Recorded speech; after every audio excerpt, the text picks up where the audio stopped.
เหตุทะเลาะวิวาทตีกันชุลมุนวุ่นวายแยกกันยุ่งอยู่เนี่ยแยกเอาไปโรงพักทั้งคู่เลยเดี๋ยวมีอะไรผมจะเอาเรื่องสองคนนี้ใครอ่ะทำไมอ่ะคุณทะเลาะกับเขาเหรอไม่ได้ทะเลาะไม่ได้ทะเลาะก็เอาเรื่องเขาไม่ได้เอาไป เดี๋ยวก่อนผมจะเอาเรื่องมันสองคนนี้ทำไมอ่ะก็ผมเป็นคนห้ามมันอ่ะเฮ้ยคนห้ามมันเกี่ยวอะไรอ่ะงงเลยเฮ้ยโดนลูกหลงเหรอไม่ได้โดนไม่โดนก็เอาเรื่องเขาไม่ได้ไปโรงพักไปเดี๋ยวก่อนไอ้ผมจะเอาเรื่องมันสองคนนี้ทำไมอ่ะระหว่างที่ผมห้ามมันเนี่ยนาฬิกาผมหายโอ้ยบ้าแล้วเขาทะเลาะกันอยู่เขาจะมีเวลาไปปลดทรัพย์คุณได้ยังไง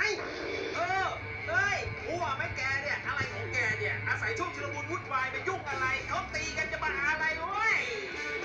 ก็ไม่รู้อ่ะนาฬิกาผมหายเนี่ยไงก็ต้องค้นสองคนเนี้ยยังอีกโอ้ยนี่คนมันใครมันก็ไม่เจอได้ไงนาฬิกาเนี่ยนาฬิกามันอยู่ไหนเนี่ย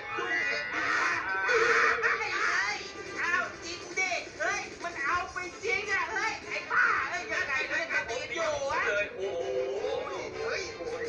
ชกกันอยู่นี่ยังมีสัญชาตญาณนะพี่สัญชาตญาณนะพี่ผมไม่ได้ตั้งใจนะผมเห็นมันล่อตาล่อใจผมไม่ได้ตั้งใจเลยนะผมวิเคราะห์ดูแล้วมันน่าจะมีราคาผมก็เลยเอาติดไม้ติดมือมาสักหน่อยโอ้ย